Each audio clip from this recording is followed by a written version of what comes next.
Olá, gente, boa noite. Boa noite Boa vocês todos noite. que estão aí na nossa webinar. Eu sou a Márcia, tá? E o nosso colega Raikon, né, que tá aqui. Nós vamos falar um pouquinho para vocês sobre conhecendo o PHP e suas estruturas de controle, tá? Vou falar o básico, né, de como é que funciona o PHP, como ele pode ser instalado e sobre também as variáveis. Aí o Raiko vai dar continuidade falando sobre as estruturas de controle. Se tiverem dúvida, não me pergunte, tá? A brincadeira, pode perguntar. A brincadeira, gente. Então, vamos lá. O que é o PHP? Tá passando aí para vocês? Para mim aparece uma tela preta, Pra nós tá. Pelo menos pra tá? mim tá Beleza, parecendo tranquilo. beleza. Então, o que que é o PHP, né? Então, ele fala aqui que o PHP é um Hypertext Processor, ou seja, processador de hipertexto. É uma linguagem de programação interpretada usada principalmente no desenvolvimento de sites dinâmicos e aplicações web, né. Então o PHP antes das outras linguagens que a gente conhece, né, que agora tem várias linguagens voltadas para a web. Antes o PHP era um dos principais, né, tinha o HTML, CSS no front, né, JavaScript também, e depois passou, né, o PHP sempre era o PHP no back, aí depois que veio a evolução das outras linguagens. Ele fala aqui que a linguagem serve é uma linguagem server-side, né, ou seja, é do lado do servidor, né. Hoje a gente não chama server-side, a maioria fala que é back-end, né, mas é o server-side, lado do servidor. Aí ele fala: "O código PHP é executado no servidor antes de ser enviado ao navegador". Comumente usado em conjunto com MySQL para manipulação de bancos de dados. Vocês já chegaram a programar em PHP junto com banco de dados? Alguém aí que está aí no chat, aqui na Já. nossa, né. Então normalmente, né, quando a gente está usando o PHP puro, o puro mesmo, sem o framework, normalmente a gente até insere, né, alguns códigos SQL, né, no próprio PHP. Então esse é um exemplo clássico, até para a gente fazer às vezes, né, aqueles insert, select, né, o update, que é o CRUD, né, e o delete a gente insere junto com o PHP aquele código SQL. Aí eu coloquei algumas aplicações, tá, não são só essas, só para também não encher muito. As aplicações mais usadas no PHP são criação de sites dinâmicos, né, exemplo, né, esses sites que a gente consegue fazer o login, né, se cadastrar, fazer o login, por exemplo, um site de rede social, né, feito em PHP, um exemplo, que a gente consegue fazer as manipulações, né, o usuário pode trocar o seu perfil, né, trocar foto, ou seja, é dinâmico, é fluido. Pode trocar a foto dele, pode trocar o perfil pessoal dele, né, enfim. Desenvolvimento de sistema de gerenciamento de conteúdo, também. Pode criar, por exemplo, um dashboard para controlar um site, né. Integração com banco de dados, como eu já tinha falado. Criação de APIs e sistemas de autenticação também, né. Exemplo, tu tá usando o front lá no React. Né, e tu quer criar uma API para se conectar com o PHP, dá para fazer isso também. Ao invés de tu se conectar no Node, que é o certo, né, o mais ideal, tu pode também criar, né, uma API lá do front, lá do React, e se conectar também diretamente com o PHP. Isso é só um exemplo, tá, gente? Tem vários lá para frente. Alguém tem dúvida até agora? Vamos passar. Não, não tem. Então, instalar o PHP do Windows. Então, a Cris já tinha dado uma aula anterior, né, falando como é que instalava ele, diretamente, né, no Windows, sem precisar do XAMPP, o AMP, o Laravel. Mas esses aqui são os exemplos de como configurar um ambiente, tá. Por exemplo, se tu não tiver aquele conhecimento prévio do webinar que a Cris mostrou, né, da aula passada, de como instalar o próprio PHP mesmo, indo lá no site do PHP, baixar ele e fazer as configurações, né. Você também pode instalar usar o PHP utilizando a instalação do XAMPP, né. Aí normalmente o localhost, né, o servidor fica dentro de uma pasta chamada htdocs. Ou você pode utilizar também o AMP. Do AMP é o www. creio que é o AMP, é www. Ou você pode fazer como a Cris fez, né, com que é o mais recomendado, ir lá no site do PHP, baixar a versão, né, a melhor versão atual e já testada, sem bugs, instalado diretamente no computador. E tem o Laragon também, não sei se vocês já ouviram falar do Laragon. Ele também tem, né, para PHP e também tem vários tipos de banco de dados. No caso do Champ-Wamp, ele usa mais o MySQL, né. O Laragon, ele já tem mais opções de banco de dados que você pode usar, só que aí tu tem que instalar ele. Legal. O mais completo, pelo que eu vi. É, chegou a usar o Laragon, Eu tava né? usando, aí até a Cris falar do servidor embutido, aí eu tô usando mais o servidor embutido. Pois é, o Laragon é bom que a gente consegue baixar um monte de banco, né, não fica só Pô, demais. preso no MySQL. É, Tem dá até pra o NoSQL. sim, isso mesmo. Alguém tem dúvida aí, gente? Não, né? Então vamos passar. Alguém quer falar alguma coisa? Só repete isso aí do Laragon que eu não estudei ainda não sobre ele. Ah, tá. O Laragon, ele é como se fosse também um servidorzinho, igual o Champion. Só que a diferença é que ele tem mais coisas, entendeu? Ele, além do PHP, tem outras linguagens também que a gente pode trabalhar dentro dele, não tem? Não lembro qual é. Eu uso mais para PHP e para os bancos de dados. Que ele tem vários Ele, tipos de banco de dados. Ele não tem só o MySQL, ele tem o SQL, ele tem, peraí, tem o MySQL, tem o Workbench, tem o PHP que a gente já usa. Qual é os outros que tem dentro dele, tu lembra? cara, ele tem o Postgres, Tem o Postgres, ele tem o tem MongoDB, o MongoDB, isso, que é no SQL dentro o dele. MariaDB também. É, que é o PHP né?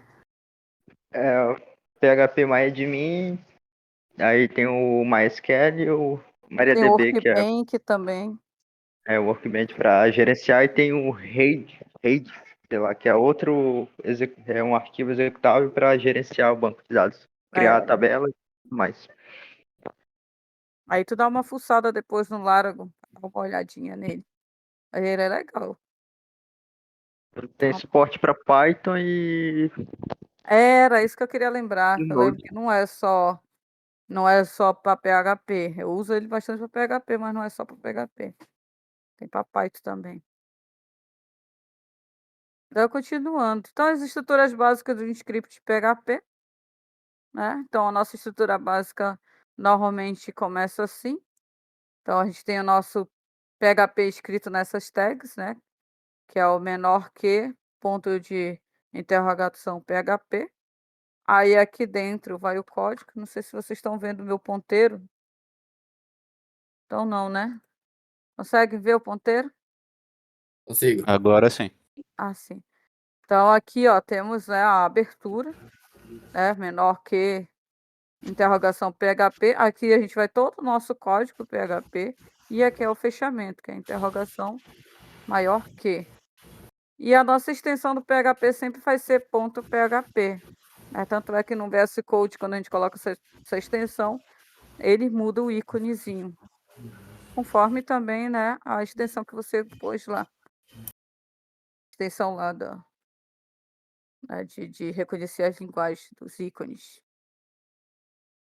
Aí aqui é um exemplo, né, de como a gente cria nosso primeiro script. Não estava escrito Hello World, estava escrito uma outra coisa. Olá, eu sou o PHP.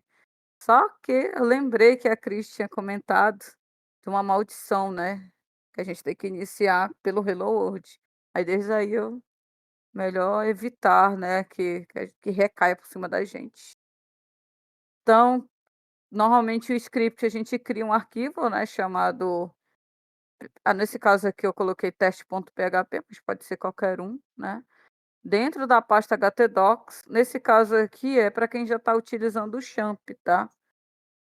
Esse aqui, exemplo aqui, ó, o champ, né. Então, normalmente, quando a gente instala o champ, ele vai para o disco C, aí tem uma pasta chamada champ, e dentro dessa pasta tem um htdocs, que é justamente o servidor dele. Então, é por isso que ele está aqui escrito, ó, pasta htdocs. E aqui tem o scriptzinho, né, PHP, né, echo Hello World. Esse eco é justamente o imprima, né, a impressão, que a gente vai ver lá no navegador. Então, enquanto tem outras linguagens que usam o print, printf, no PHP a gente usa o echo, para imprimir lá no navegador.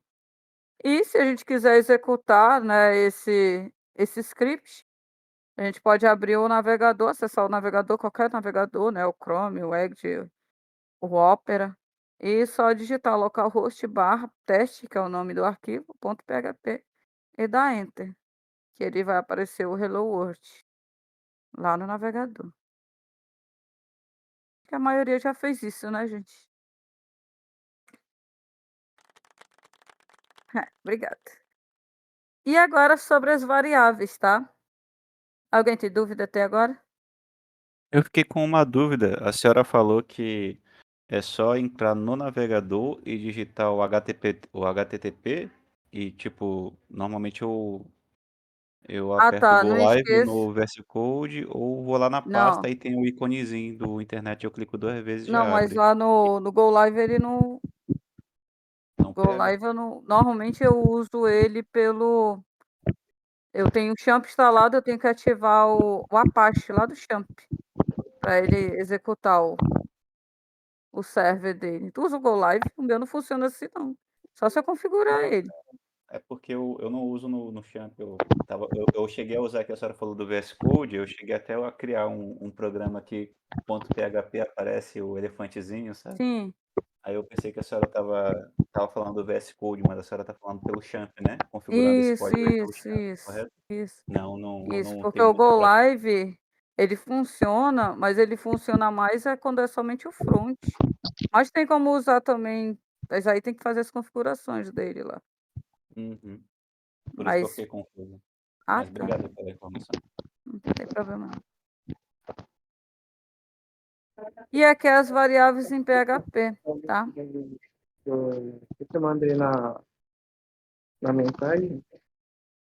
Ah, cadê? Aqui no chat? Sim, é sobre fechamento de tag. Não entendi, repita. É porque, assim, uma vez eu tava numa aula, o cara falou que ele tava codando em PHP, só em PHP. Aí, se ele codar só em PHP, se ele não fechar a tag, o código funciona perfeitamente também. Ah, sim, tem um porém. Funcionar ele funciona. Mas se tu colocar, por exemplo, outra coisa, por exemplo, HTML, ele dá erro. Entendeu? Aí, tipo, só se for uma página somente PHP, ele vai funcionar. Agora, se você for tiver utilizando uma página PHP, né, código PHP e misturar com HTML e não tiver o fechamento, ele vai dar erro.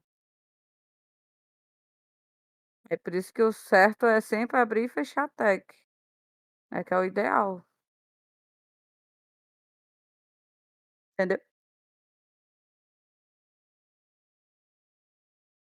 Você entendeu?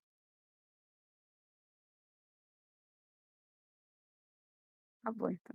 Acho que sim. Então, variáveis em PHP, né? Que ele fala que as variáveis permitem que o valor armazenado seja alterado durante a execução do script. Aí ele fala que no PHP as variáveis são identificadas com um símbolo, né? Que é esse símbolo do cifrão, antes do nome e pode armazenar diferentes tipos de dados, como números, textos ou valores lógicos. Então, as variáveis, normalmente, a gente utiliza esse símbolo antes, né? E as variáveis, é assim, normalmente, né? Igual como está esse exemplo aqui, ó. Normalmente, né? A gente não diz assim, não declara se a variável é inteiro, né, se ela é uma variável string, né. O próprio PHP, de acordo com o que você coloca o conteúdo dentro daquela variável, ele já identifica, né. Mas tem como fazer também, né, para ficar padronizado. Mas se você não quiser colocar também não tem problema, que ele mesmo vai identificar. Então aqui tem esses nomes aqui, ó, né. Tem aqui esse script, aí tem, por exemplo, uma variável nome. Ele está até caído aqui para baixo. Era para ele estar aqui, tá, junto. Não dá problema não. Por exemplo, a variável nome, né. Aí nome recebe entre aspas, o meu nome, Márcia. Aí ele mesmo já vai identificar que a variável é do tipo string. Ou seja, tu não precisa declarar que ela é do tipo string. Só se você quiser. Idade, por exemplo, ó, recebe a variável, né? Recebe 18. Então aqui ele já vai saber que é do tipo inteiro. Por quê? Porque não tem aspa e também não tem ponto. Então, para ele já sabe que isso é um número do tipo, é uma variável do tipo inteiro. Salário, ele já vai saber que é float porque tem um ponto aqui, ó. Então ele já identifica que é um decimal. E o echo ele mostra, né, a impressão, por exemplo, o nome, né? Aí como você declarou a variável aqui, nome, né? Colocou a variável nome que recebeu o meu nome, quando ele for imprimir, ele vai aparecer o meu nome. A mesma coisa para a idade, né? Como você recebeu, a idade recebeu 18, ele vai aparecer lá a idade 18 e assim sucessivamente. Aqui dentro desse eco aqui, ó. Aí o resultado é o que está aqui embaixo, ó. Nome, Márcia, idade, minha idade, tá, gente? Vocês me veem assim com cara de velha, mas eu sou nova, eu tenho 18 anos. Né, Cris? Salário aqui, ó, junho. Salário junho. Mas isso aqui a gente vai explicar mais na frente. Isso aqui só é um exemplo básico, tá? Aí aqui, por exemplo, né, ó. Então, antes de a gente começar uma variável, tá? Antes de a gente saber o que que é string, né, o que é inteiro, a gente também tem que saber as regras de como a gente utiliza, como nomear nossas variáveis, tá? Então ele fala aqui, ó, que no PHP as variáveis devem começar com um cifrão, né? Ou seja, todas essas que têm cifrão é uma variável PHP, seguindo de uma letra ou um sublinhado, que no caso é o que a gente chama de underline. Então a primeira caractere sempre tem que ser ou uma letra ou um underline, tá? A primeira. As demais, né, tu pode colocar, por exemplo, N1, N2, né? Ou então underline 1, 2, ou então uma outra letra, né? Aí não tem problema. Só que a gente não pode colocar o espaço, não pode ter espaço e não pode ter caracteres especiais para criar uma variável. Aí, ó, que apareceu. Boa noite.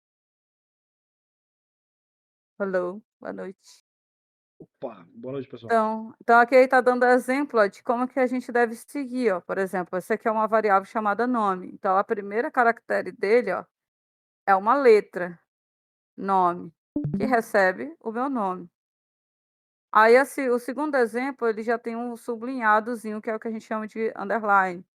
Então, né, tem o cifrão sublinhado e aqui ele diz o que que é essa, o que que é, né, que ele vai receber, no caso é a idade, né? Aí você digita a idade, nome, telefone e recebe 18. Então esse aqui é um exemplo, tá, de como seguir, como as regras, como usar a regra de variável. Aí aqui ele dá o outro exemplo, né, que, ó, pode conter letras, números e sublinhado após o primeiro caractere. Então ele diz assim, né, que a gente pode utilizar números, letras, outras coisas, só que a primeira caractere ou é letra ou é esse underline aqui. Alguém tem dúvida até agora? É o básico, tá, gente? Aí aqui ele está dizendo, ó, como você não deve usar, ó. Não pode conter espaços ou caracteres especiais. Então, por exemplo, aqui, ó, criou uma variável meu, aí tem um espaço, nome, aí não pode. Ele vai dar erro lá. Aí a mesma coisa isso aqui, ó, criou uma variável nome, aí arroba, idade, também não pode. Ele vai dar erro também. Aí ele mostra, espaços não são permitidos, caracteres especiais não são permitidos. Então tu não vai conseguir criar uma variável desse jeito, tá? E ele fala também que tem case sensitive. Então, por exemplo, a variável nome com N maiúsculo é diferente de nome com N minúsculo. Ou seja, né, N maiúsculo, resto minúsculo, né, e tudo minúsculo são diferentes. É por isso que tem muita gente que às vezes vai criar, até passar aqui, tem gente que vai criar às vezes uma variável, às vezes ele vai executar o PHP e dá erro, porque às vezes ele escreveu lá em cima a variável dele de uma forma, e quando ele foi fazer um echo, exemplo, né, ele não encontrou a variável. disse que a variável não foi usada, não foi declarada.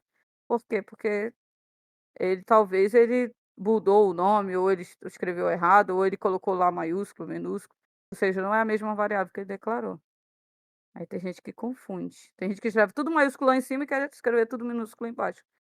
Aí o PHP dá erro. Ele mesmo diz a linha que deu erro e qual é a variável que deu erro. Ainda bem por isso, né? Não precisa ficar caçando muito, é só ler lá que ele diz o erro. Aí aqui ele dá um exemplo, ó.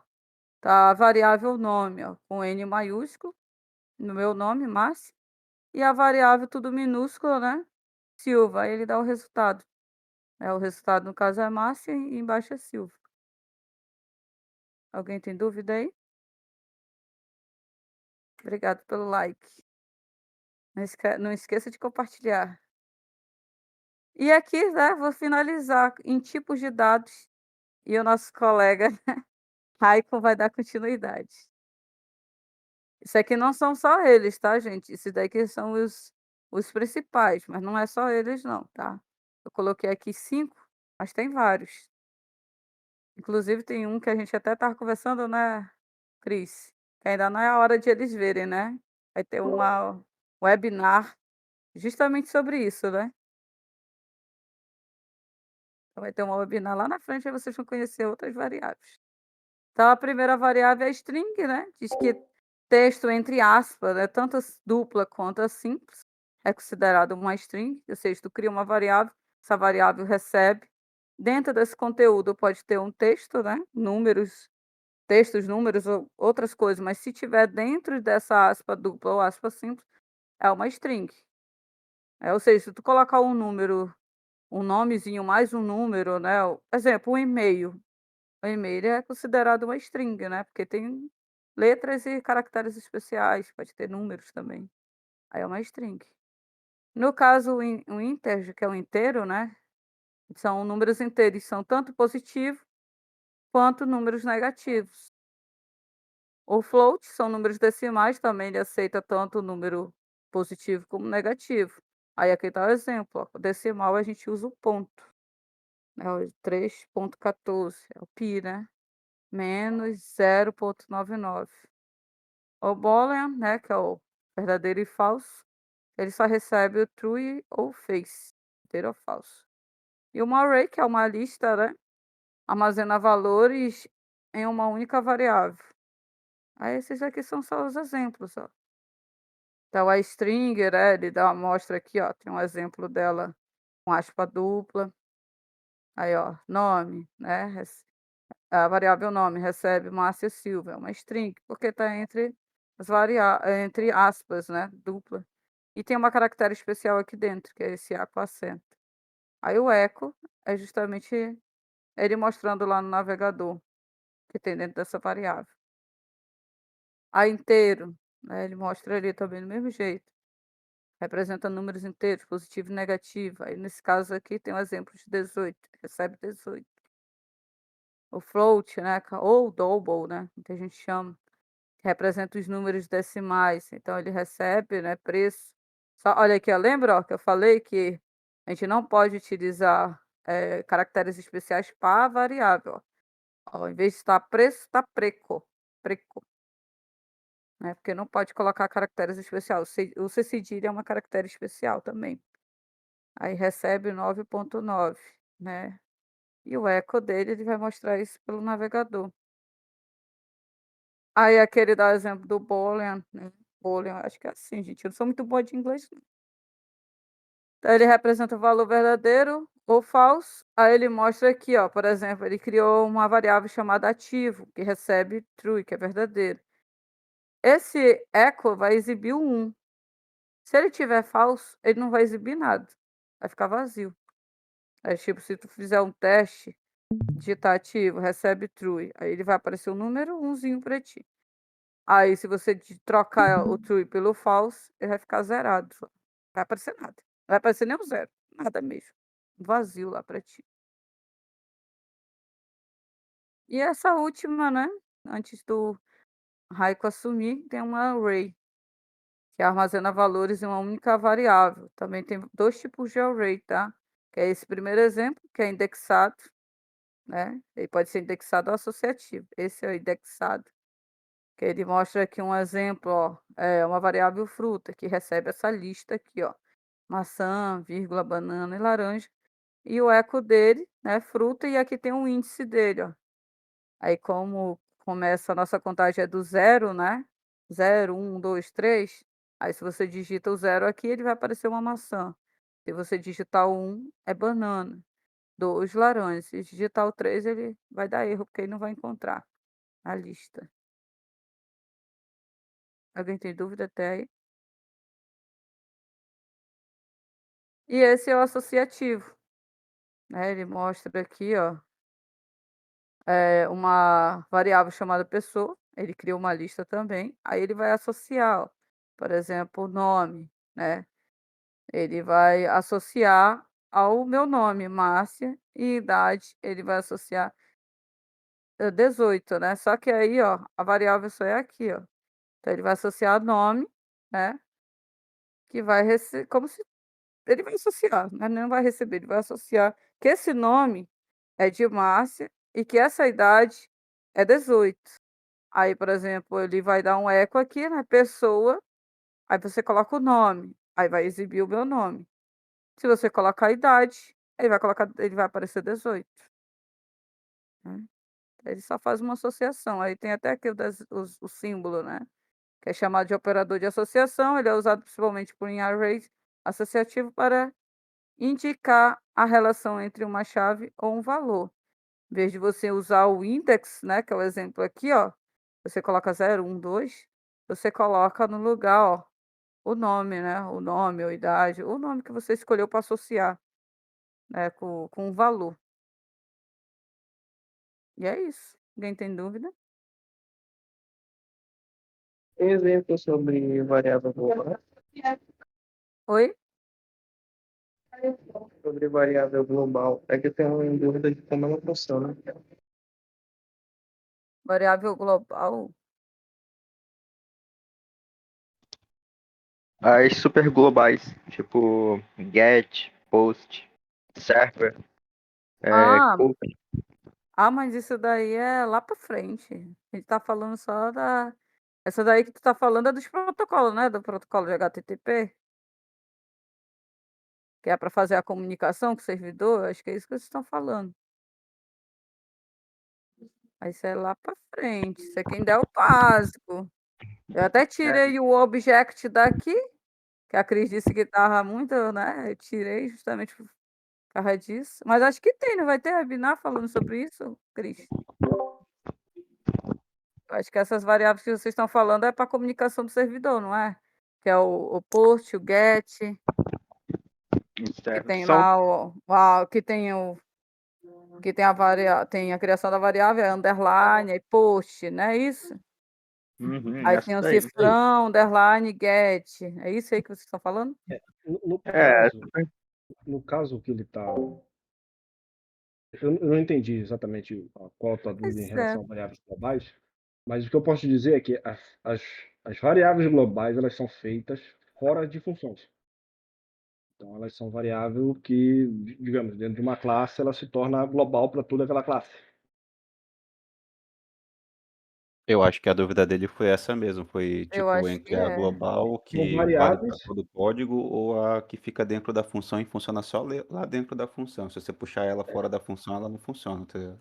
Exato. Então, assim, Então deve ser as isso. variáveis são então, parecidas com essa que a Márcia mostrou, mas a diferença entre uma variável é que essa ela é global por ela estar fora da função. E aí dentro do PHP, você tem outras características também, como, por exemplo, define. Sim. Então, mas as variáveis globais, normalmente, elas são assim, elas são variáveis declaradas fora da função, né? E ela tem um escopo global. Isso significa que elas podem ser acessadas em qualquer parte do código, dentro ou fora de funções. Então, a variável global ela pode ser acessada dentro de várias funções. Só que aí é importante ter cuidado também com a variável global, né? É. Porque a partir do momento que ela se torna global, você pode alterar o valor dessa variável em momento de execução. tem que ter esse cuidado ao utilizar uma variável global para que você não altere os valores em momento de execução. E tem um outro problema também, que é a questão da deixar o código mais legível, né? Enfim, a variável global ela deixa o código menos legível para quem for ler no futuro, ou até mesmo para você, quando você for ler no futuro. Eu não sei qual era exatamente a tua dúvida, tá? Mas eu acredito que tenha sido respondido aí. É isso. É contigo agora, Raiko. Fechar aqui a Boa. transmissão. Vou parar aqui a transmissão. Vai que é tua. Na verdade, não precisava, mas vou fazer assim Mas mesmo. se quiser, eu coloco aqui e vou passando para ti. Coloca aí, por favor. Gente, eu não sei quem fez a pergunta. Eu consegui responder a pergunta? Foi? Foi o menino aqui, acho que foi o parente que perguntou. Não, foi eu mesmo, era só para saber como funcionava, mas acho que não fugiu tanto do assunto, né? Mas obrigado. A diferença as variáveis são igual essas que a Márcia mostrou, mas a diferença é que ela é fora de uma função. Você tem a variável local dentro da função e tem a variável global que é fora da função. Qualquer dúvida, a gente troca mais ideia aí, beleza?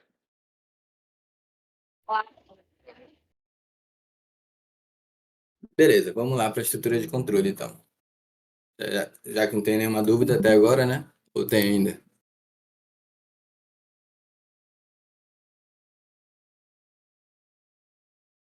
Já. Márcia, pode passar, por favor?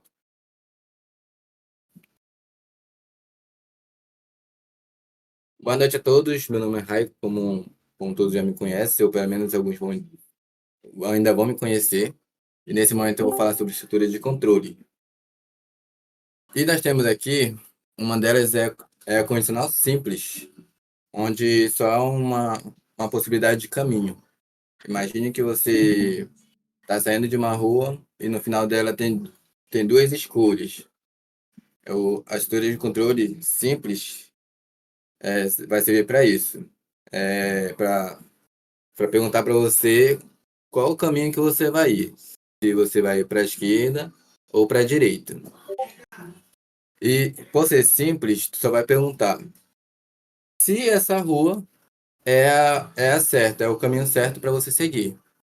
Então, nesse contexto, ele vai dizer assim, ó, quando há apenas um único caminho possível, utilizamos o if no inglês ali, que é o se. Eu não sei se você já assiste aquela série animada da Disney, que ele pergunta, né, e se acontecer tal coisa, né, o what if. Então, aqui no contexto de código é isso, ele é executado somente se a condição for verdadeira. Se a rua A é o teu caminho, então você vai seguir para a rua A, que possivelmente pode ser a tua esquerda ou a tua direita. Então, nós temos aqui ó, dois exemplos de código. Um deles tem um limitador e o outro tem um outro delimitador. Então, eu pergunto para vocês, o que de fato divide um bloco do outro? Aqui nesse algoritmo, eu até deixei comentado como uma resposta direta, que é justamente as chaves. As chaves é o que delimita um bloco de código. Mas vocês perceberam que nessa primeira aqui ele não tem um bloco de código, não tem um delimitador, mas tem ali a condição, verificando se A é maior que B. Isso acontece porque ele só tem uma linha a ser executado dentro desse bloco. Tipo, ele está perguntando aqui se 4 é maior que 2. Se ele for maior que 2, ele vai mostrar. Como não há uma segunda linha dentro desse bloco invisível, então esse código ele funciona perfeitamente. Mas a partir do momento que ele precisa de uma segunda linha, ele deixa de funcionar porque ele exige a abertura de chave. Se você colocar os dois e não fechar, não abrir e fechar, ele vai dar um erro. Ele vai dar um erro de resposta. E eu posso mostrar aqui para vocês, aqui visualmente. Deixa eu só compartilhar minha tela aqui rapidão. Deixa eu mostrar a tela aqui rapidão só para mostrar para vocês como é que funciona. Vocês estão vendo essa segunda tela aí? Aqui, não.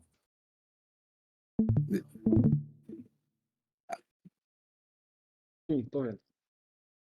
Consegue ver? Beleza.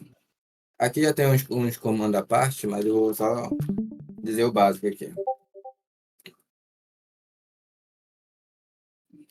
Eu vou usar esse exemplo aqui. Esse algoritmo, esse bloco aqui, ele tem delimitador. Eu vou só comentar ele e eu vou mostrar essa lógica sem o delimitador. Então, se o resultado for maior que 5, que ele está verificando ali a média de um aluno,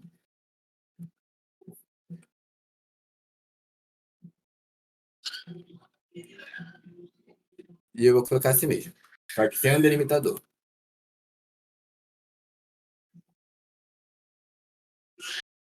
Olha só.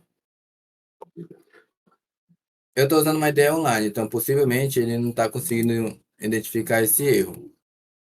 Mas visualmente, se você colocasse ali em outra ideia, ele iria funcionar assim. Mas é porque nesse caso aqui está verificando a média.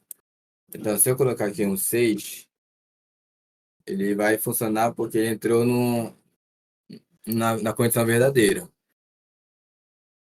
Quando eu tirei o valor do ADN2, ele estava com a verificação falsa.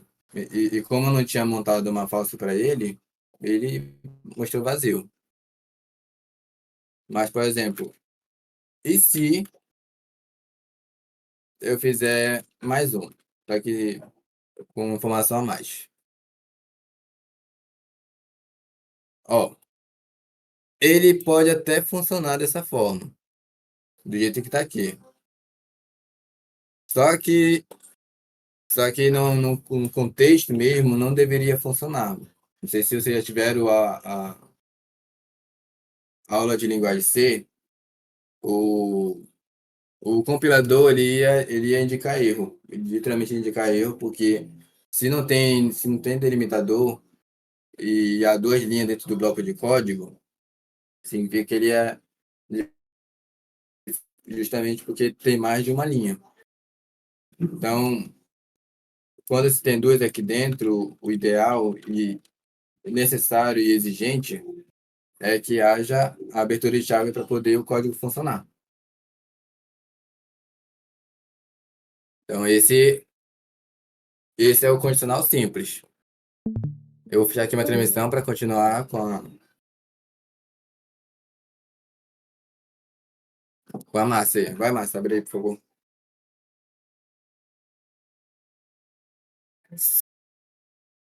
E a mesma coisa funcionaria com a condição composta, que a gente vai ver lá para frente. Então, vocês percebem que, independente se ele tiver delimitador ou não, se ele tiver abertura de chave ou não, ele vai funcionar da mesma forma. Só que não é uma boa prática você colocar duas linhas dentro de um bloco de código sem abertura e fechamento de chave. Agora vamos para para o próximo slide.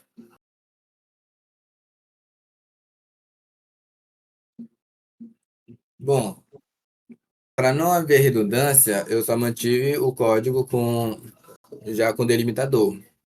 Porque quando o algoritmo começa a ser um pouquinho mais complexo, não vou dizer que ele é muito complexo, mas a partir do momento que ele passa a ser composto, é sempre ideal e necessário você usar a chave.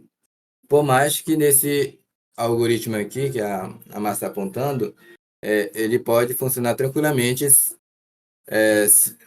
sem delimitador porque só tem uma linha.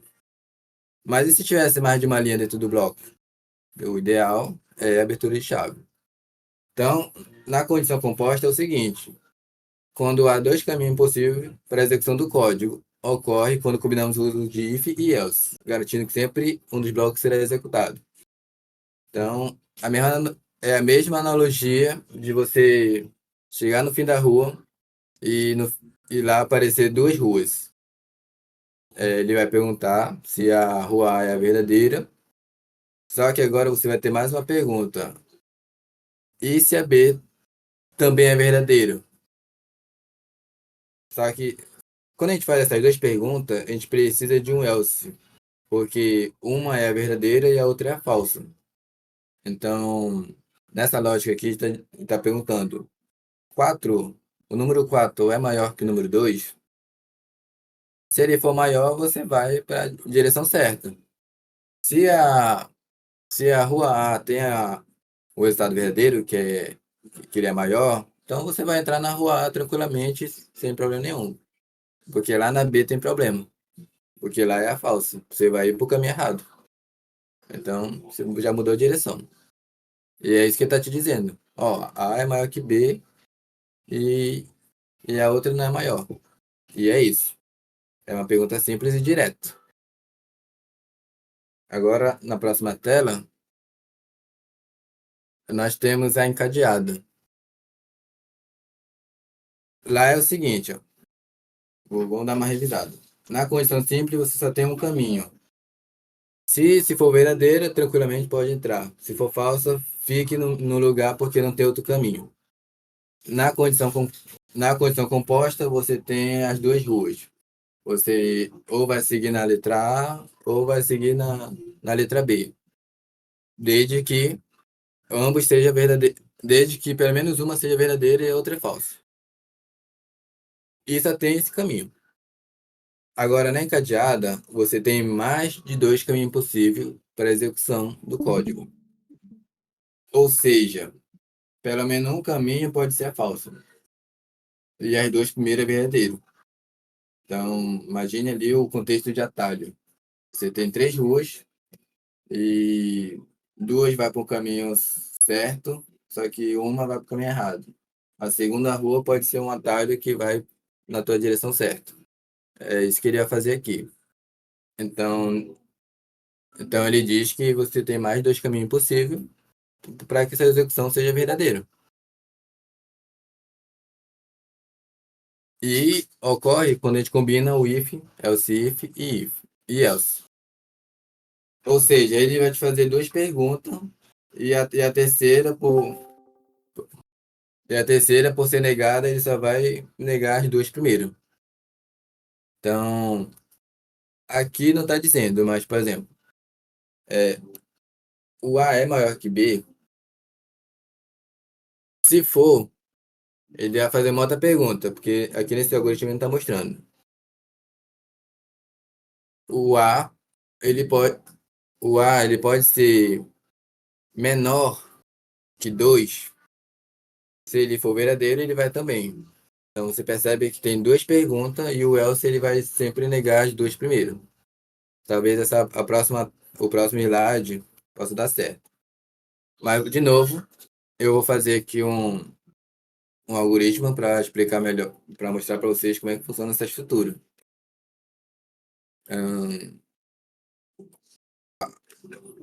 Mas primeiro eu vou perguntar. A minha tela ainda está sendo compartilhada para vocês visualizarem? Eu não lembro se eu fechei. Tá sim, tá. Compartilha. Tá sim, tá ao vivo aqui pra mim. Beleza.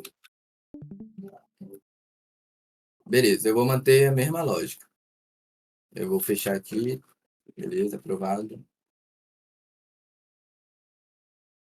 Tá, primeiro vamos executar normal para ver se está batendo. Tá.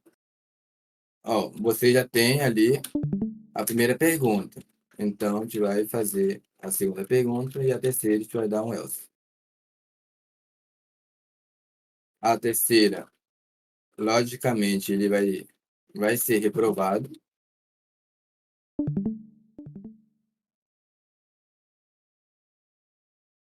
E aqui, vou até fazer o seguinte, vou colocar 6 aqui. 6. Pronto. Se resultado for maior que 4 Recuperação. e resultado for menor que 5,9, então é recuperação. Ainda vai ter possibilidade de fazer prova. Então, a gente vai mostrar a recuperação. Porque se você fazer a soma, vai dar 12,5. Se você dividir por 2, vai dar 5 e alguma coisa. Então, ele entrou no segundo caminho. Então, visualmente no código, você tem 2 possíveis caminhos. Um vai ser negado, vai ser falso, ser reprovado. Ou seja, se esse aqui não é verdadeiro e o outro também não é verdadeiro, então o else ele passa a ser verdadeiro, então ele vai ser reprovado. Então, aqui no primeiro bloco, ele pergunta se o resultado for maior que 6. Se for verdadeiro, ele vai executar a primeira condição e ele vai mostrar o resultado.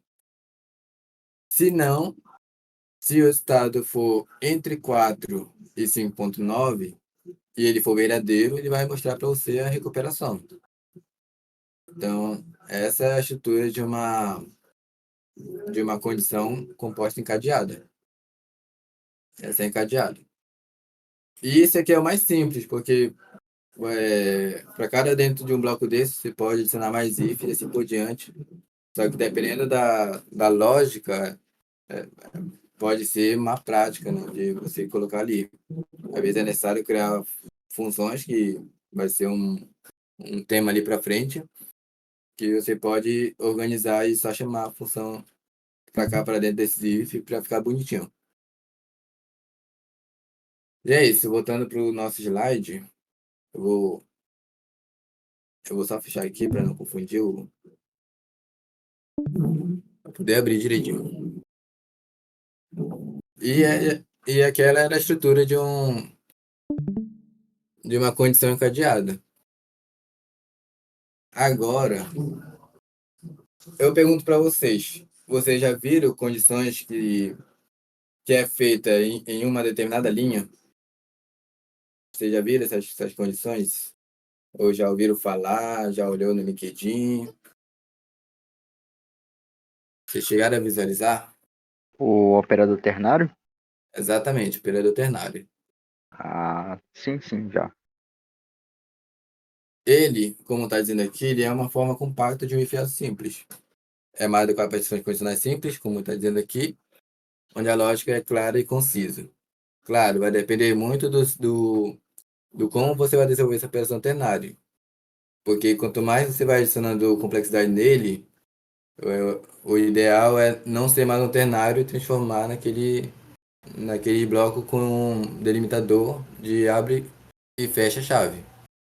Então, se a massa passar, provavelmente vai ter um exemplo aí de ternário. Pronto. Deixa eu ver aqui, só um momento.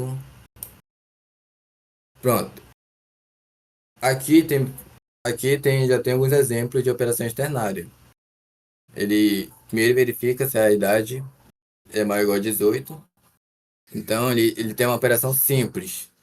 Se ele for verdadeiro, ele vai mostrar maior idade. Se for falso, é menor de idade. Mas em qual momento que ele vai verificar o que é if, o que é else? Vocês vão perceber que tem uma interrogação no início e o 2 pontos no final. São esses símbolos que representam o else, o if e o else. A interrogação seria, analogicamente falando, representaria o se e o outro o else. Por que eu falo isso? Porque logo na entrada ele já está fazendo uma pergunta. Se idade for mais igual a 18, é verdadeiro? visualmente você não vê, mas ele tem um limitador e que vai te dizer que ele é maior de idade.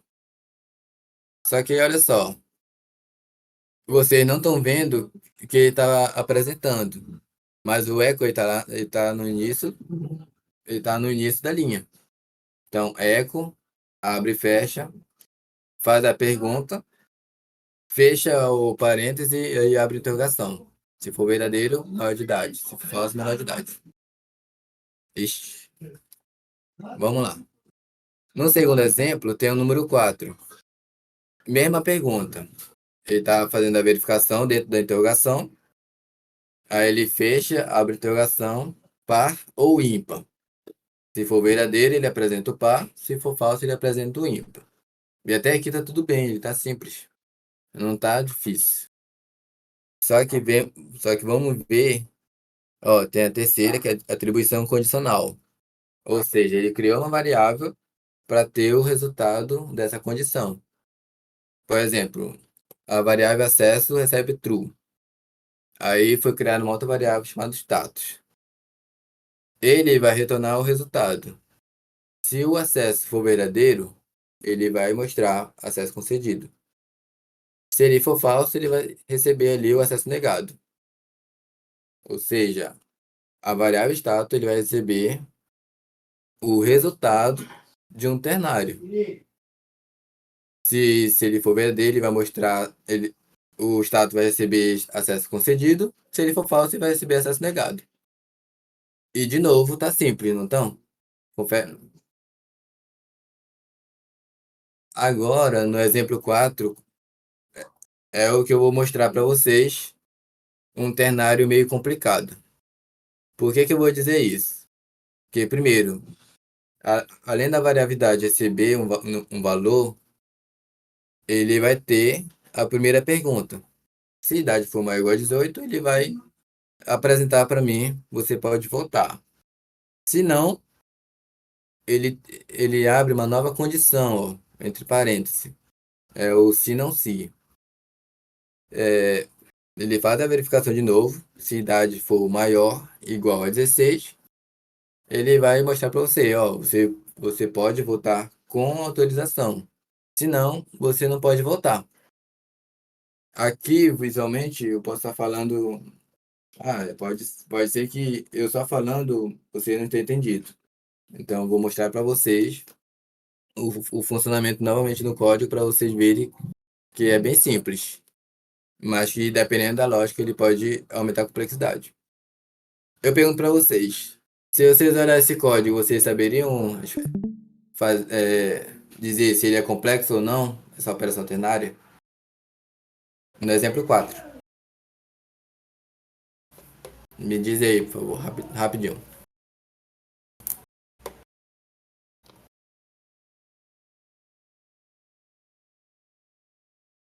Eu vou compartilhar minha tela e vou mostrar para vocês aqui. Com a sua explicação sobre o ternário, eu não achei complicado lendo não, entendeu? Mas se eu não tivesse a explicação, seria um pouco. Ali no finalzinho ele não repete a interrogação, porque ele não precisa de um outro se, né? Ele só precisa do se não para finalizar a condição, né? Mas eu acho que se você não Exatamente. tivesse explicado, eu acho que seria complicado para mim entender. Mas agora que você explicou, ficou fácil. Olha só, vai ser o mesmo exemplo, ó. Só que agora vai ser um ternário. Então ele vai perguntar para você. Se resultado for maior que 6, ele vai mostrar resultado aprovado. E eu vou colocar um eco aqui na frente, porque é isso que ele vai fazer. Só que como eu vou fazer complexo, você pode fazer essa organização de código para ficar mais legível, não só para você, como para outro dev que vai estar olhando o mesmo código. Então, ele vai fazer a pergunta de novo. Se resultado for maior que 4 e resultado for menor que 5,9. Aí sim, ele vai dizer recuperação e reprovado.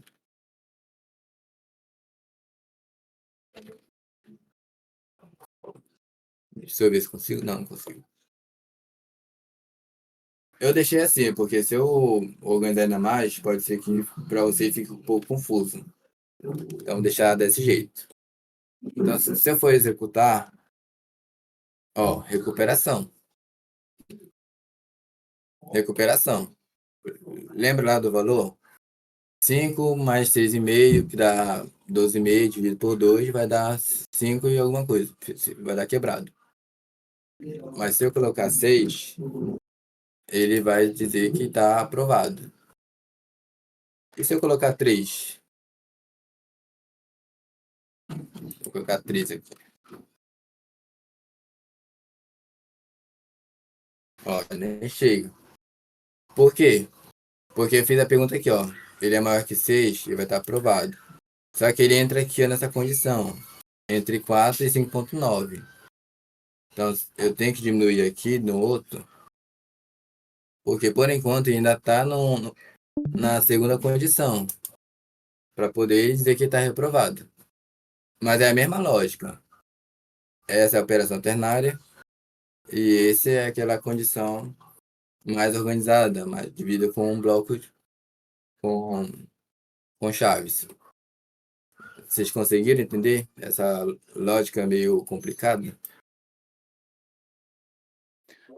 Eu confesso que eu consegui entender, mas tem uma coisa que eu não estou entendendo, mas não é muito com relação à parte da sequência de decisão, né? É mais a Ah, questão que eu tenho reparado que você tem utilizado o 5,9 e lá em cima você também tem utilizado o valor acima de 6 e você não está utilizando o igual. Não dá para utilizar dois ao mesmo tempo no PHP? É isso? Porque, tipo, se você bota menor do que 5,9 ou maior do que 6, você elimina o 6 da pesquisa do sistema, entendeu? Aí era só isso que eu posso. queria saber. Se no PHP não pode usar dois, ou só pode usar um. Pô, É porque não, eu usei só o maior que 6. Realmente ele vai eliminar o 6. Então teria que ser maior, teria que ser 7 em diante para poder validar. Mas, por exemplo, eu poderia colocar aqui o maior igual. Ele vai verificar.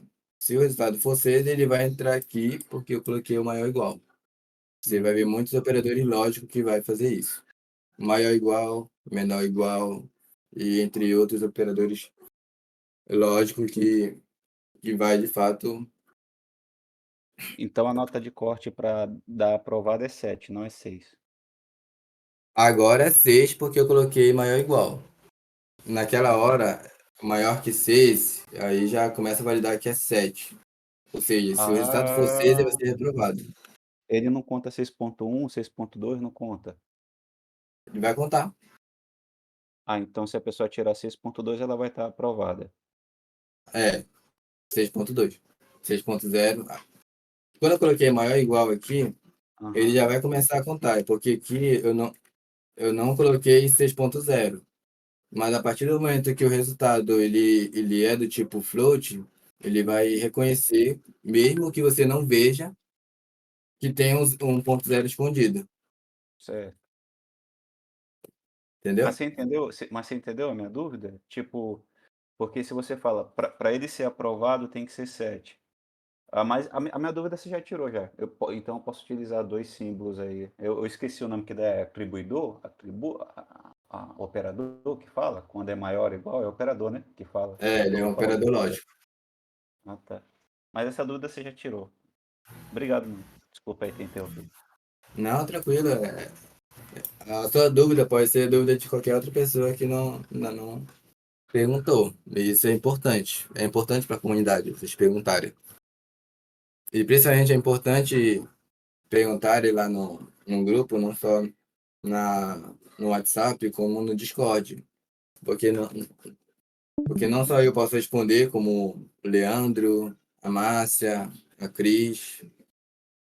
E até mesmo membro da comunidade pode responder a pergunta de vocês. Isso é muito importante. Então, vou encerrar essa transmissão e vou continuar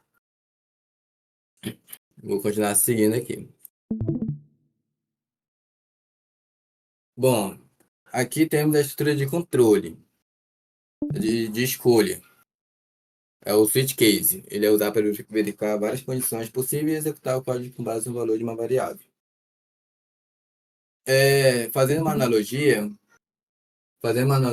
ao mundo real, você tem um controle remoto, onde você tem várias teclas, vários botões ali, e você vai escolher um canal de TV para você assistir alguma coisa.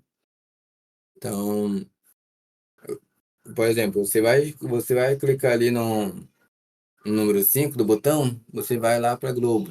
Você vai para 4, você clica na 4 e você vai para Record.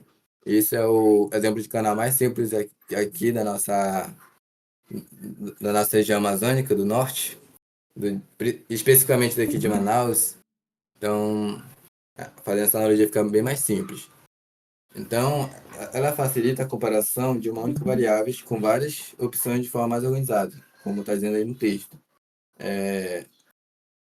Você está usando switch case, mas por detrás é como se estivesse usando vários ifs e elses. Porque ele vai sempre perguntar se é verdadeiro, se é falso. Por exemplo, aí nesse algoritmo, eu estou perguntando o dia da semana, se é entre domingo e sábado. Eu coloquei o valor na variável dia de forma estática. Então, eu tô perguntando aqui para o switch case qual é o dia equivalente ao número 3. Se é domingo, se é segunda, se é terça ou se é dia inválido. Eu coloquei dessa forma, mas eu posso colocar muitas opções para que ele possa verificar. Mas assim, é como se te fizesse múltiplas perguntas ao mesmo tempo, só que só um vai levantar a mão.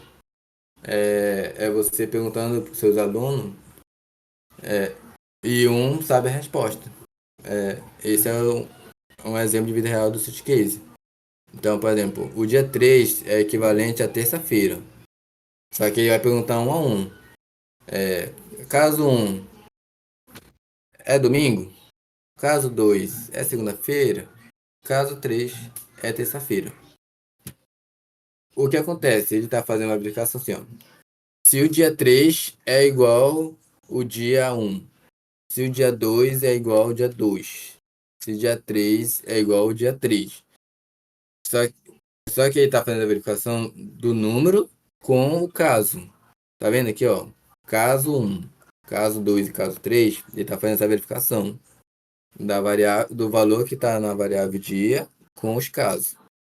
Então, vai cair na terça-feira porque o caso 3 é igual a 3. Essa é a pergunta que ele faz para você. Então, é como se você fosse ir no supermercado e escolher 2 marcas de leite. Se a marca de leite for Nestlé, você vai comprar ele. Se for do bom, você vai comprar ele. Então ele vai fazer isso. Ele dá a sensação de fazer uma pergunta para todo mundo, só que um vai levantar a mão. Esse é mais simples de se entender. Se não, que é o default, ele vai dizer que o dia é inválido. Se não for nenhuma das suas opções, tipo 4, 5, ele vai dar dia inválido, porque não existe nos blocos de caso. Ele não existe de jeito nenhum. Só que o que difere de cada um é as pausas. Ou seja, cada bloco de caso, o delimitador dele é o break. Ele vai fazer a pergunta, vai entrar no bloco do caso, vai executar a lógica e no final tem que dar o break. Porque se você não coloca o break, ele vai continuar e não vai ter a tua resposta assertiva. Por exemplo, se eu tirar o break do caso 1, ele pode mostrar domingo e segunda-feira. principalmente se o caso 1 for verdadeiro.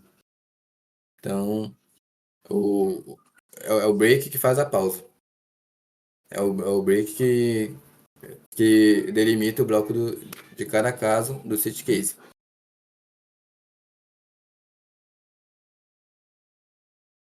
Esse é direto, mas se vocês quiserem que eu apresente o código, fica mais viável para vocês.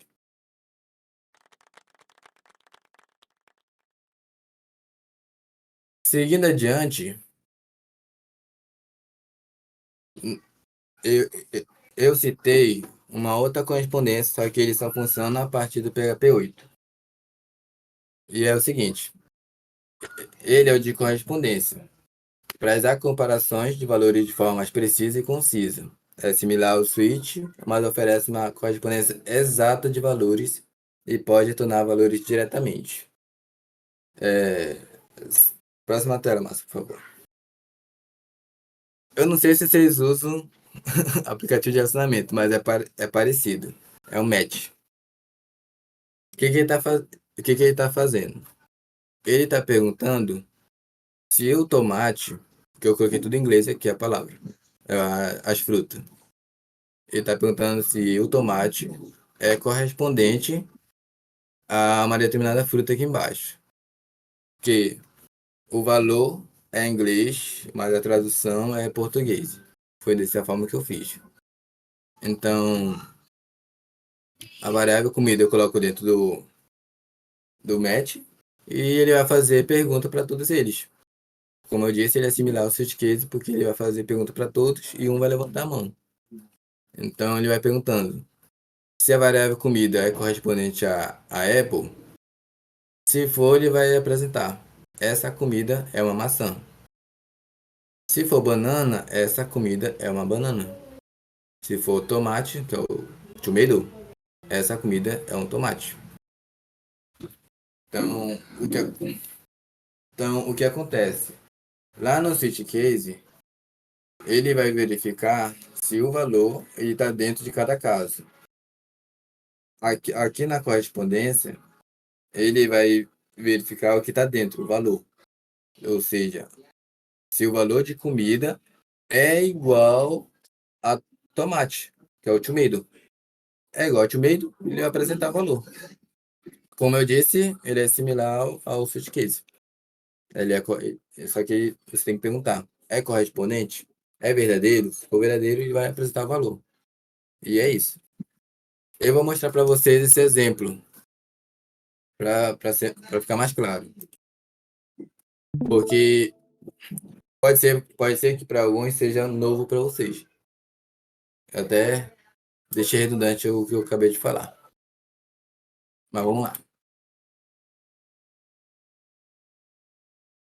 Eu vou colocar aqui.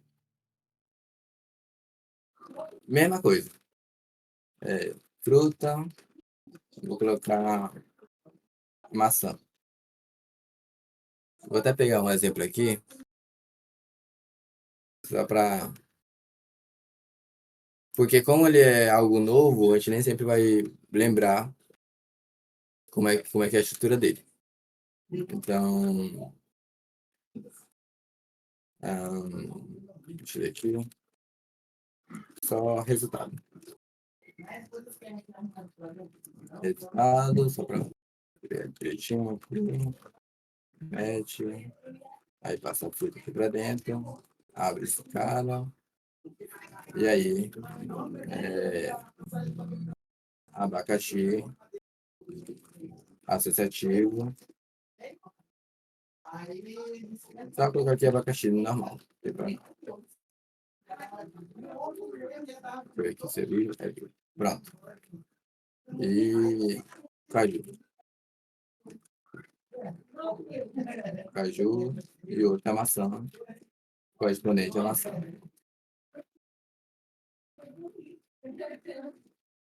Valor de...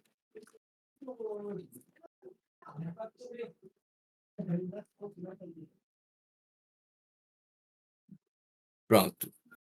Aqui deveria funcionar, mas provavelmente não está com PHP 8, esse sistema aqui online. Provavelmente está com PHP 8. Mas bora ver se tem um aqui.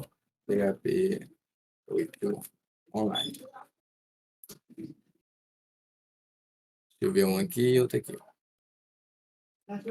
Mas a lógica é essa. A lógica é essa aqui. Percebe o seguinte, que ele comparado ao CityCase, ele é bem mais bonito, bem mais organizado. Se você tiver que criar funções, você criaria a função e colocaria aqui do lugar dos valores. Que ali vai fazer a comparação e você vai ter o resultado aqui dentro. Deixa eu ver se eu consigo mostrar aqui. Deixa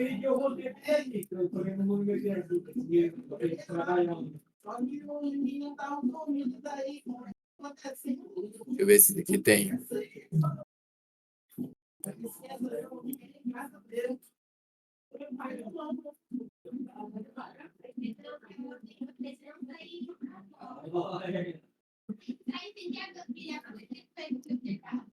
Bom, aqui lá não foi atualizado. Mas a fonte desse algoritmo é justamente lá do site do PHP. Aqui deu BO, mas em outro momento eu mostro para vocês. Mas a fonte dessa lógica é lá na documentação do PHP, que inclusive eu coloquei como referência aqui no último slide, que vai ser muito útil para quem, não só para quem está começando, como para quem já está há muito tempo no mercado. Então, esse é a estrutura básica de controle, não vai ter algo diferente. O que pode aumentar ali é só mesmo a complexidade de cada algoritmo.